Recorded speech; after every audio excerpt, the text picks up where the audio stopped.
député Les Républicains du Sud-Ardèche. Bonjour Fabrice Brun. Bonjour à tous les auditeurs. Le texte est examiné à partir d'aujourd'hui à l'Assemblée en commission avant d'arriver dans l'hémicycle lundi prochain. En l'état, Fabrice Brun, vous le votez, vous, ce texte ou pas ? Non, à l'état c'est non, je l'ai déjà dit. Bien sûr, j'arrêterai ma position en fonction du texte final au mois de mars. Mais pour moi, il y a encore trop d'injustices dans ce texte. Quelles injustices ? Quel est le principal problème selon vous aujourd'hui ? Je pense que le premier problème, c'est qu'on demande des efforts toujours aux mêmes, ceux qui travaillent. Et dans le détail, ce que nos auditeurs doivent savoir, c'est que les mères de famille perdent leur trimestre pour maternité et devront travailler jusqu'à 64 ans. C'est d'ailleurs un texte très défavorable aux femmes. C'est l'étude d'impact du gouvernement qui le dit, puisque leur durée de cotisation sera plus rallongée que celle des hommes. Et puis, il y a un gros souci sur les carrières longues, parce que ceux qui ont commencé à travailler à 19 ou 20 ans devront cotiser un an de plus, soit 44 ans. Et pour nous, c'est pas acceptable. Et nous avons déposé d'ailleurs un amendement qui permet à tous ceux qui ont travaillé avant 21 ans de partir à la retraite dès 43 ans de cotisation. Est-ce que selon vous, sur ces points-là, effectivement, qui sont chers à LR, aux Républicains actuellement, c'est négociable ou pas ? Est-ce qu'il y a des marges de manœuvre ? Est-ce que vous les sentez ? On a déjà démarré l'examen du texte en fait vendredi où j'étais à Paris en commission des finances avant la commission des affaires sociales aujourd'hui, et on sent bien que on a un débat et finalement je pense un scrutin final qui sera très serré. Donc avec notamment peut-être quelques doutes ou hésitations qui peuvent commencer à se faire ressentir dans les rangs de la majorité.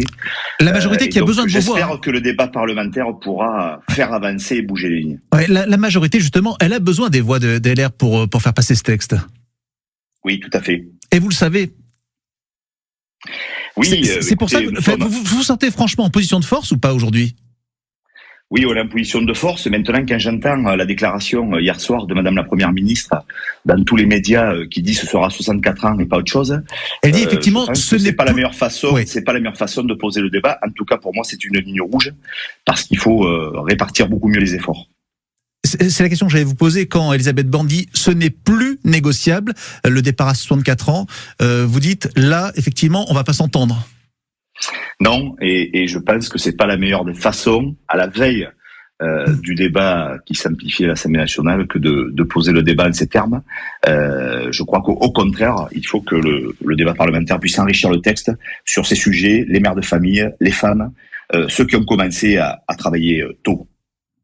Fabrice Brun, le député Les Républicains du Sud-Ardèche, dites, vous êtes favorable, vous, à la réforme des retraites ? Alors moi j'ai un point de vue un peu différent que la ligne parisienne, j'ai déjà eu l'occasion de le dire et ça me permet de le redire parce que entre la réforme comptable de monsieur Macron pour la retraite à 64 ans et le mirage de la retraite à 60 ans de la NUPES, moi je défends un projet de bon sens paysan, sans report de l'âge légal mais avec d'autres mesures, les 43 ans de cotisation, une politique beaucoup plus incitative de retour à l'emploi parce que partout il manque des bras et le gisement des heures travaillées, donc des heures cotisées, il est là. Dans le million d'emplois non pourvus dans notre pays, je crois qu'il faut lutter plus fortement contre la fraude. Et à plus long terme, il faut une politique de la famille plus ambitieuse pour soutenir la natalité, parce que la démographie, c'est vraiment aussi la grande oubliée de cette réforme. Fabrice Brun, on est à la veille d'une nouvelle journée de mobilisation. Selon vous, est-ce qu'elle sera aussi suivie que la journée du 19 janvier ? Sur ce que vous entendez dans votre circonscription ? Ouais, moi ce que j'entends sur le terrain, c'est beaucoup de gens qui n'avaient jamais manifesté et qui manifestent. Donc ça, c'est un signe. Voilà, donc c'est un droit de grève d'ailleurs qui est constitutionnel, qu'il faut respecter, à condition bien évidemment qu'il respecte l'ordre public et qu'on ne confonde pas manifestation et blocage. En tout cas, il y a effectivement ce texte qui arrive donc en commission. Alors vous dites, ça a commencé vendredi dernier, mais vraiment le véritable début de l'examen, c'est aujourd'hui.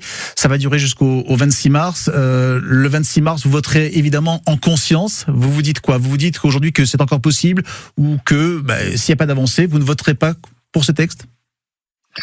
En effet, s'il n'y a pas d'avancée et si les lignes rouges que j'ai évoquées, carrière longue, travail, reconnaissance de travail des femmes et report de l'âge légal, pardon. En effet, j'arrêterai ma position en fonction du texte final, mais aujourd'hui, c'est plutôt non. Fabrice Brun, le député Les Républicains du Sud-Ardèche ce matin sur France Bleu Drôme Ardèche. Merci à vous, passez une bonne journée. Merci. Interview dispo.